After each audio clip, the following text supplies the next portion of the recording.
L'intelligence artificielle a des impacts sur toutes les sphères de la société présentement. Certains disent que dans le domaine artistique, on est le canari dans la mine. Aujourd'hui, avec Tania, présidente de l'UDA, on s'intéresse à qu'est-ce que l'Union fait, qu'est-ce que l'Union peut faire et comment on peut peut-être intéresser les membres à ce qui se passe au niveau de l'IA ici au Québec et au Canada. Absolument. Bonjour Tania. Salut Fred. Bon, commençons avec la base. Est-ce qu'il est question pour l'Union des artistes d'être pour ou contre l'intelligence artificielle? Comment on peut se positionner à la base? C'est une question nuancée qui demande une réponse nuancée aussi. Tu sais, on peut être pour ou contre, mais dans les faits, l'intelligence artificielle est là. Puis c'est pas qu'on peut pas l'arrêter, c'est qu'on n'a jamais pu l'arrêter. Donc, faut trouver le moyen de protéger la création humaine, les artistes, leurs conditions de travail, leur dignité, leurs droits. Donc, c'est à ça que l'UDA veut s'atteler dans les prochains mois puis dans les prochaines années aussi. Oui, effectivement, il y en a qui sont réjouis par l'intelligence artificielle, il y en a qui ça inquiète, puis on le ressent aussi au niveau de nos membres, au niveau des artistes en général. Il y en a qui voient ça comme une manière d'augmenter la productivité, d'autres qui se disent nos jobs, on veut les garder. Oui. Si on retourne à la base, il y a un acronyme qui est important dans la démarche de l'UDA, le ART, donc autorisation, rétribution, transparence. Probablement, d'où vient cet acronyme? C'est quoi l'origine de cet acronyme? Puis ensuite, on va plonger un peu dans ce que ça veut dire. Il y a eu plusieurs lettres qui ont été utilisées à travers le monde, évidemment, dans la francophonie, rapidement. Puis j'ai demandé à ChatGPT s'il était capable de me dire quelle est l'origine de ART. Alors, il dit que c'est probablement des unions syndicales au Canada francophone qui sont arrivées avec ce principe-là, ces trois lettres-là, qui sont des principes de base. Donc, tu l'as dit, autorisation, rétribution, transparence. Qu'est-ce que ça veut dire pour nous, pour l'Union des artistes? C'est les principes de base en bas desquels il est impossible qu'il y ait une utilisation éthique de l'intelligence artificielle. Donc, autorisation, qu'est-ce que ça veut dire? Ça veut dire un consentement explicite. Tu veux utiliser mon image? Tu veux utiliser ma voix? Tu veux modéliser? Tu veux... Bien, il va falloir que tu aies un consentement explicite de ma part sur quelle utilisation, qu'est-ce que tu veux utiliser de moi, pour combien de temps, la portée, le territoire, vraiment tout ce qui concerne l'utilisation des éléments qui, soit dit en passant, au Québec, avec le Code civil, sont des éléments de mon identité que tu ne peux prendre sans mon consentement. Et ça, c'est vrai pour tout le monde, oui, pour les producteurs aussi. Il y a déjà des éléments dans la loi qui protègent les citoyens, donc aussi les artistes. Là. Exact. Et ensuite, la rétribution. Bien, quelle serait une rémunération juste, équitable, si tu utilises tel ou tel élément de... Je vais parler des interprètes parce que c'est eux qu'on représente à l'Union des artistes, avec tout le secteur du doublage. Donc, ce que tu veux utiliser de moi, ben il faut pas que ça m'enlève ce que je gagnerais si j'allais travailler. Mm-hmm. Alors, pour l'instant, est-ce qu'on peut protéger les rémunérations des artistes? Ensuite, T pour transparence. Et là, c'est beaucoup de choses, transparence. Parce que c'est, d'accord, qu'est-ce que tu veux utiliser? Quand veux-tu l'utiliser? Sur quel territoire veux-tu l'utiliser? Pour combien de temps?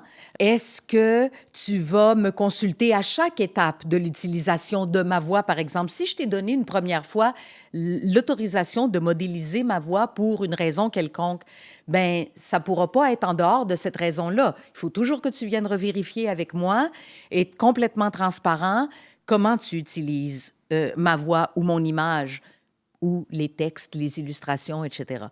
Donc, ça, c'est une exigence que l'Union a pour ses artistes, mais c'est aussi une exigence qu'on essaye de mettre sur la table quand on s'adresse à nos gouvernements pour le public, parce qu'on pense que ça va faire une différence, que les gens, nos concitoyens, concitoyennes, sachent que l'intelligence artificielle générative a été utilisée. Donc, si je comprends bien, l'Union des artistes ne peut pas empêcher la technologie de se développer, ne peut pas non plus empêcher certaines utilisations de celle-ci, mais il y a un cadre qu'on essaie d'installer qui dépend de ces trois éléments-là qu'on vient de nommer. Là. Donc, on veut avoir l'autorisation de le faire, on veut savoir comment c'est utilisé avec la transparence, puis on veut être payé pour, dans le fond, quand notre image est utilisée en tant qu'artiste ou même en tant que citoyen, dans le fond. Exactement. Pour nous, c'est des principes de base fondamentaux où il y aura peut-être d'autres lettres qui vont s'ajouter avec les années, là, on ne le sait pas, parce que la technologie se développe, mais l'éthique aussi se développe en même temps. Donc, il ne faut pas penser que la partie est perdue. la partie n'est pas perdue. On ne peut pas se substituer à la loi. Donc, la loi n'interdit pas l'utilisation de l'IA. Donc, l'Union des artistes ou n'importe quel autre syndicat ne peut pas se substituer à la loi puis dire « Non, non, c'est défendu d'utiliser l'IA ». Par contre, elle peut obliger à respecter le Code civil du Québec. Elle peut obliger à respecter la loi sur le droit d'auteur parce que une loi sur le droit d'auteur existe, qu'elle ne mentionne pas explicitement l'intelligence artificielle, ne la rend pas vétuste. Tu dois respecter les droits des auteurs et des interprètes. Donc, pour nous, c'est fondamental, ces 3 lettres-là, comme principe, pour amener tous nos vis-à-vis, donc les producteurs, à respecter des principes qui sont déjà inscrits dans la loi. Donc, si je comprends bien, il n'est pas question pour l'Union de stopper la technologie, mais là, je pense à des gens qui pourraient dire, mais là, est-ce que l'Union est un peu en train de cautionner l'intelligence artificielle? Est-ce qu'il y en a qui diraient on devrait peut-être se retirer là, de toute complicité avec ce monde-là? Qu'est-ce que tu réponds à cette idée que accepter de l'encadrer, c'est un peu l'accepter? Est-ce qu'il y a moyen de simplement fuir, dans le fond? Non, il n'y a pas moyen de fuir en ce moment. Et ce que je répondrais à ça, c'est que c'est légitime de vouloir garder l'intelligence artificielle générative à distance de nos métiers, surtout pour des interprètes, parce que on parle beaucoup des créateurs, donc des gens qui génèrent du contenu original. On parle peu des interprètes, mais il n'y a aucune, je dirais, valeur ajoutée à notre travail comme interprète avec l'intelligence artificielle générative. Donc, c'est très légitime de vouloir la garder à distance. Sauf que si on se dit, non, nous, on ne discute pas d'intelligence artificielle, bien, on se retire de la table de discussion. Puis pour moi, ça, c'est très important. C'est-à-dire que ce que j'aimerais en ce moment, c'est que l'Union puisse s'asseoir à table avec ses vis-à-vis puis dire, qu'est-ce que vous voulez de nous exactement? Vous voulez utiliser l'intelligence artificielle générative. Pourquoi exactement? Dans quel contexte?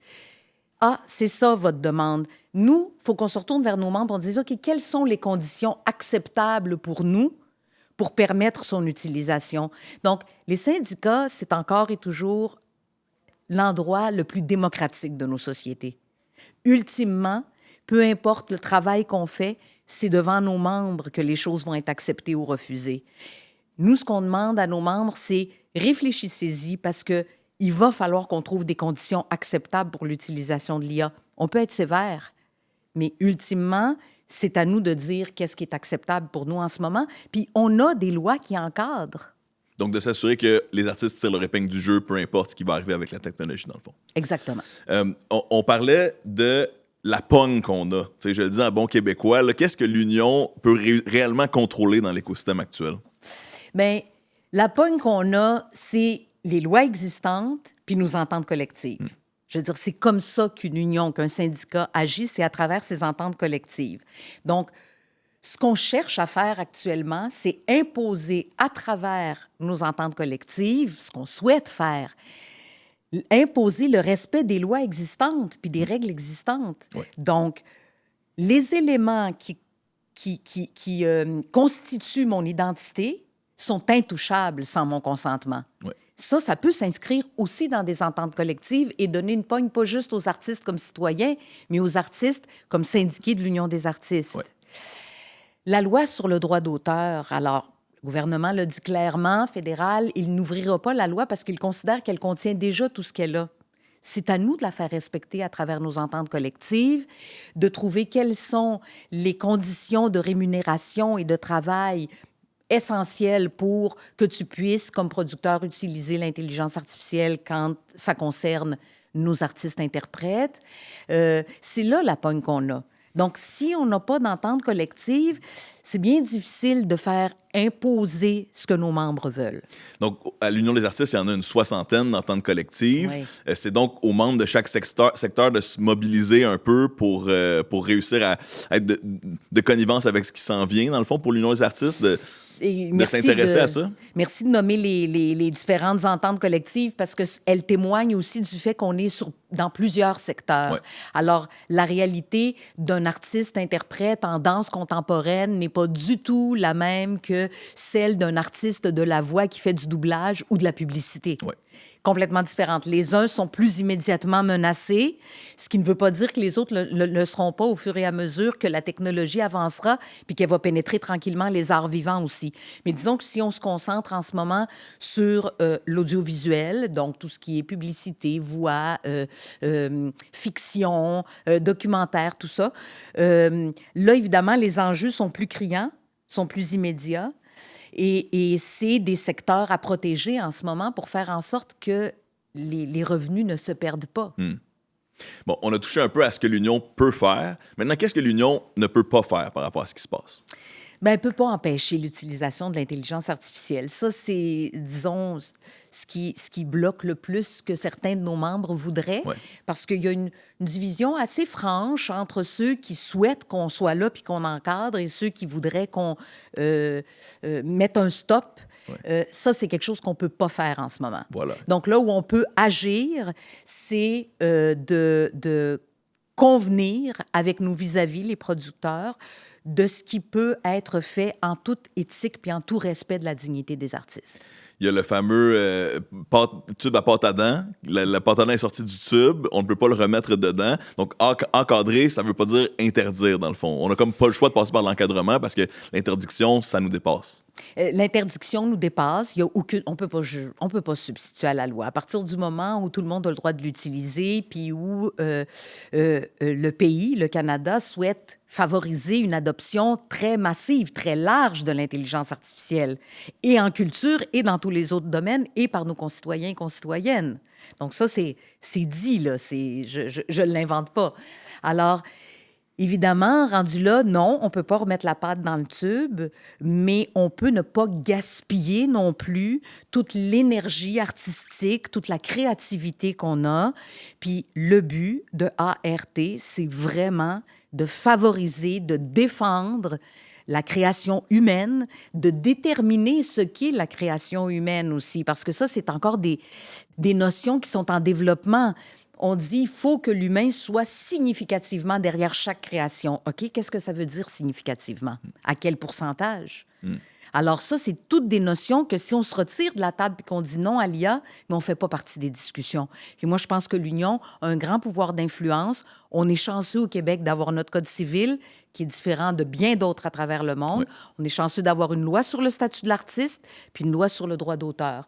Alors, je pense que l'Union est en bonne posture pour créer un précédent, mettre une barre en dessous de laquelle il va être impossible d'aller, même s'il y a des politiques plus tard.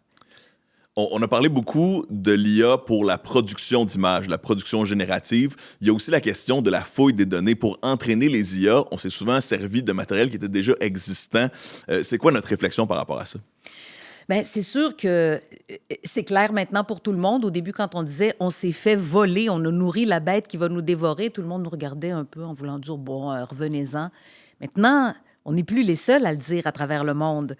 Il y a de très nombreuses cultures comme la nôtre. D'ailleurs, la coalition de la diversité des expressions culturelles et les coalitions pour la diversité culturelle à travers le monde ont réussi à faire pression, puis l'Union en a fait partie, pour que l'UNESCO renouvelle son protocole pour la sauvegarde, la protection puis la promotion des diversités culturelles. Or, on fait partie de nations à travers le monde qui ont une langue qui peut être considérée minoritaire ou une culture locale qui se sentaient très en danger devant l'intelligence artificielle générative. Maintenant, il est reconnu à travers le monde que les cultures locales méritent la dignité, le respect, la promotion, la protection.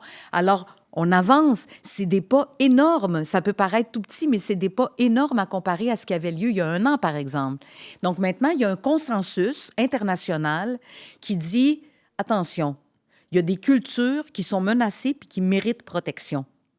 Ici, c'est la culture francophone, c'est la culture des Premières Nations aussi, à travers le Canada, puis aussi l'identité canadienne. Merci, Dania. On invite aussi tous les gens qui s'intéressent à regarder aussi les 2 autres segments. On va parler notamment du précédent que l'Union essaie de créer, ainsi que de cas concrets qui ont lieu présentement. Tania, en chair et en os, ce n'était pas une IA ni un robot. Non. À tout de suite. L'intelligence humaine, Voilà. organique. L'intelligence naturelle.